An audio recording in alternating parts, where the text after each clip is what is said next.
So if you've been following along, we've been covering the topic of manifestation, and I've been conveying and sharing some thoughts and some research that I've been harvesting from various places and various individuals in upper or higher learning in the upper echelon of academia.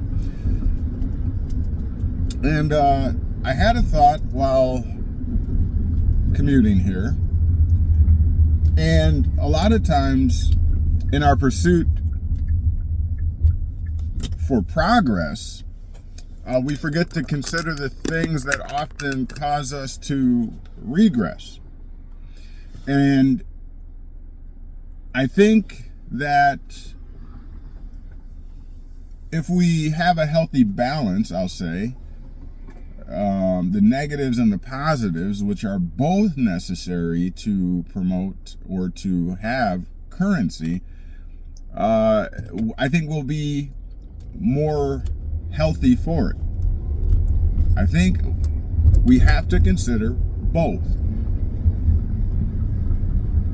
So, by that I mean, we can study all we want to on manifestation and all the pros in obtaining it being manifestation. We can study that all day long. But I contend we also need to know the other side of the coin. So let's discuss just for a moment manifestation, not just of what you desire, but of the things you don't desire. So I had given kind of my outline, I think points 1 through 9, of how to manifest. And so what I think would be wise for us to do here today is to use those same points to address why some of the negative things are manifesting. And I think when we do that honestly and unapologetically, we'll understand why things keep happening that we do not desire or that are undesirable. Why do those things keep happening to us? Well, because we are manifesting them. This may be a bit of a cliche, and you might hear lots of therapists tell or say things like this. But if you are of the female gender, let's say, and you seem to attract, how shall I put it, individuals who are not conducive to your betterment. They do not promote your mental, psychological health, okay, or spiritual health. You seem to keep attracting them. And so you are manifesting these types of individuals. You are manifesting these type of relationships, these unhealthy, toxic relationships. Now we have to ask ourselves how and why. So I'm driving, so I don't have my notebook in front of me, but I'll try to recall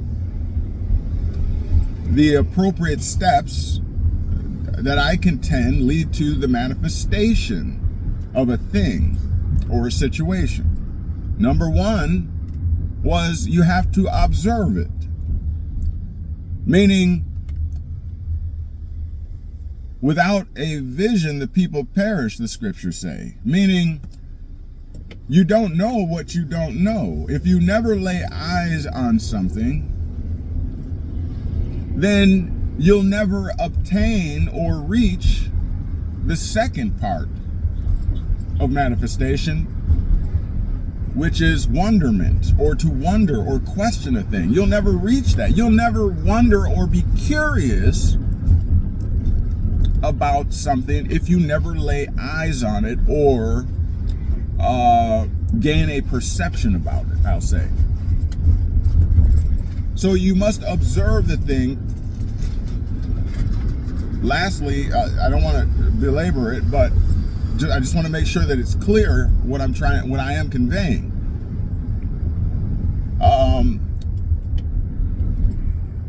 In consideration of flight, taking flight, creating airplanes and other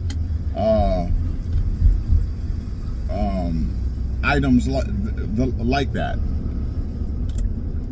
The first individuals to do so were looked at as probably crazy, and how are you going to fly? How are you going to create something to fly through the air, How's that possible? You're crazy. You lost your mind. It's a waste of money. It's not a good investment. How's that going to happen, right? But they know what they observed. They saw something that created even the potential or possibility for something like that to happen. And let's just say that they observed the birds. Okay? And so you'll see today that airplanes are created or developed or constructed after the order of fowls, birds. The aerodynamic shape, the nose, like a beak, and the wings and what have you. Okay, so the developers, the inventors had to observe something first, something that created, as I stated before, again in step 2, you're going to see, created wonderment, curiosity. So moving right into step 2 of manifestation. You have to have a question. You have to question something, a curiosity, a wonderment about something. You observe it and then you wonder about it. Wow, how magnificent. I wonder what it would be like to experience that or to have that. Okay? And so transitioning over into our today's topic, just using those first 2 points, if you are manifesting and attracting that negativity in that male, right? What are you looking at?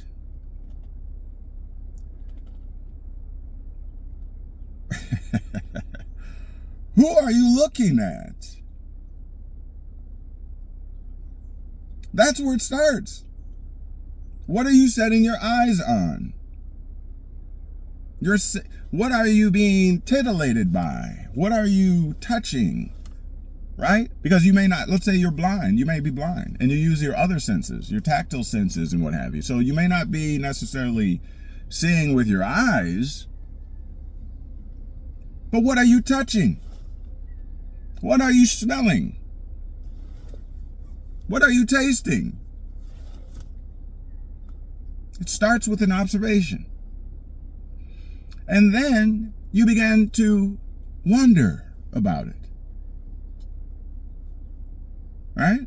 So you keep going to the same bar, clubs, and you keep observing,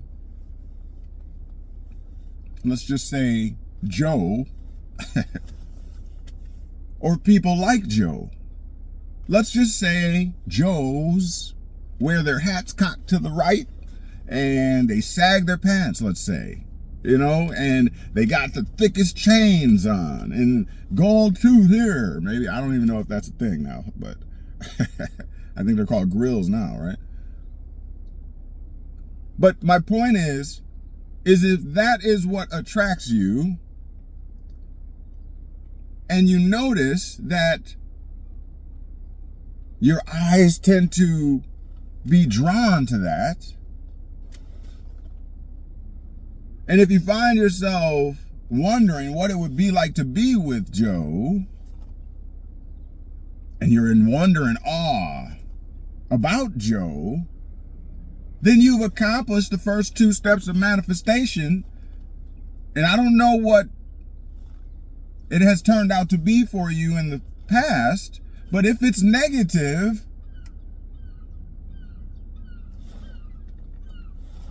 then you simply reverse the processes. You address the first 2 steps of your observation, what you got your eyes glued on, what you're tasting, what you're touching, what you're smelling.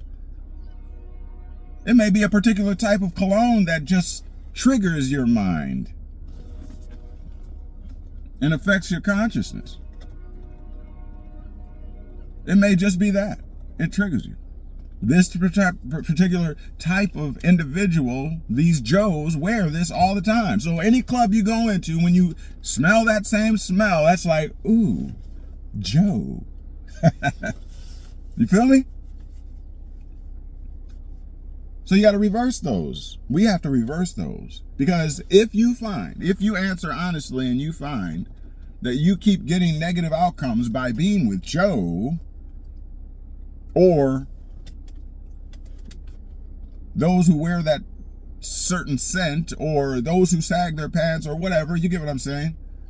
If you're getting a negative outcome, then stop manifesting it. Meaning stop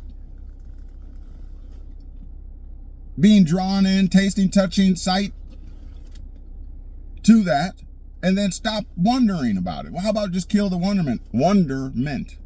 Kill the question. What would it be like? You already know what it's going to be like because you're familiar with the outcomes. All right, let's move on. Number three. Maybe I should pull out my notebook. I remember number 1 is observation. Number 2 is wonderment or a question. And number 3 is you have to start envisioning. Uh-oh. Watch out now. Are you envisioning Joe? Meaning, are you forming an image inside of yourself? Are you, I think they call it lusting in church, right? You're starting to imagine yourself kissing and being kissed and touched and other things, right? See, you're forming a vision. You're already on your way to manifesting Joe yet again. Joe 2.0 in 2024. You see what I'm saying though? That's what we're doing. So we're not only manifesting good, we're also manifesting, I don't like using good and bad. We're not only manifesting positivity, but you can also manifest negativity. Okay? And number 4, you have to dream in order to manifest. So you see it, you wonder about it, you question it, you envision it, form a vision inside of yourself, and then you dream it when you lay down at night. Oh boy, that lust has planted a seed that now that you're sleeping in the subconscious, you're bringing it back up like regurgitated food. And you chew on it like a cow chews its cud a cud. Regurgitating the food and chewing it up again. Getting every little piece of flavoring out of that already masticated food. And that's what we're doing. We're well on our way to manifestation of Joe in this case. And number 5, once you dream it, I think it's now reduce it to writing. I'm going to grab my notebook so I can get this correct if I brought it. There you are. Number 5, I believe it was to write it down. Nope. Number 5 is you become divinely persuaded. I got that from the Hebrews 11:1 in the scriptures, the Bible scriptures. I'm talking about faith, which is the hallmark, the foundation of Christianity is faith. Without faith, it is impossible to please God, etc., right? Faith. Very important. And so faith comes from the Greek word pistis, Pistis, funny word, and it merely means to be divinely persuaded. Okay? So you must become divinely persuaded is step 5. Divine is 2 words. The prefix di means two, or twofold, or doubly, or profitable. And vine is a plant that it basically grows grapes or what have you on it, and those grapes are used for profit. Okay, so divine simply conveys something that produces doubly or profitable, is profitable. So you have to believe that which you have seen, that which you wonder about and are curious about, that which you envision or have formed a vision in yourself about, Joe, and that which you now are dreaming about is or will be profitable to you. You're well on your way to the manifestation of our character in this particular story, Joe. And number 6, then, boy, it's really been eating at you. This guy, Joe, I've been envisioning him. I've been dreaming about him. I'm becoming persuaded that this is going to be profitable. Even though I've dealt with this type of character before, he demonstrates the same modus operandi, the same MO that I'm already full aware of what the result has been in my past. But yet again, I'm on my way to manifesting that same character. All right. And so step 6 on your way to manifesting this negative character, Joe, you then reduce it to writing. Okay? You transcribe the elements, those little particulates that make up the whole, that manifestation that's on its way, you are literally transcribing it. So you write in your little love note. That's what we used to do back in the day. Now we're texting by typing by text, but you're still writing it. Okay? So you're starting to write the elements and the principles of the soon to be manifested Joe and all the aforementioned 1 through 5. Okay? You're putting it into action is what you're doing. Okay? In accordance with the vision, the dream, the image that you have formed within yourself. All right? So I'm going to stop right there because we're at 18 minutes. I try to keep these 15 or under. But I guess today, just consider these things. What are you on your way to manifesting? We keep tripping over the same old bump in the road or whatever you want, whatever analogy you want to use. Okay? Why? We're not only manifesting positivity, we're also manifesting negativity. Now, don't get me wrong in closing. We need them both. But the question is there more of a negative draw on that battery? Okay? Because if there is, then that battery is not going to last a long time. Eventually the cells will die. You are a walking battery in a sense. And so you need negative and positive in order for current to flow through you. All right? And so make sure that you don't have more negative draw. Okay? It has to be an equal input and output. You are merely a medium, right? Transmitting taking the positive and then it flowing right through you out, okay? Negative or vice versa, polarity, okay? And so with that being said, again in closing, remember you are not only manifesting positive, you are also manifesting negatives. And remember the route to manifestation through these 6 steps that I've conveyed to you today. It starts with what you're looking at. It then goes into step 2, what you're wondering about, what you're curious about. What do they often say? Curiosity killed the cat. And number 3, you start to form an image in yourself or envision it. Even before it's manifested, you're already seeing yourself with Joe. All right. And number 4, again, is you're dreaming about it, right? That lust has birthed inside of you. That seed has now started to grow and bud, and now you're dreaming about it. All right. It's going to that next level of on its way to manifestation. And 5, you becomes persuaded. What is wrong with you, girl? Your friends are telling you, your mom is telling you, he ain't no good, etc., right? Huh? But you're persuaded. So now it's too late. This is going to be profitable. I know you guys don't see anything in them, and they be like, girl, he's a lot like Tyrone or Mark. All right. Remember, hindsight, they say, is 20/20. So all your friends are saying the same thing, and your family are saying the same thing.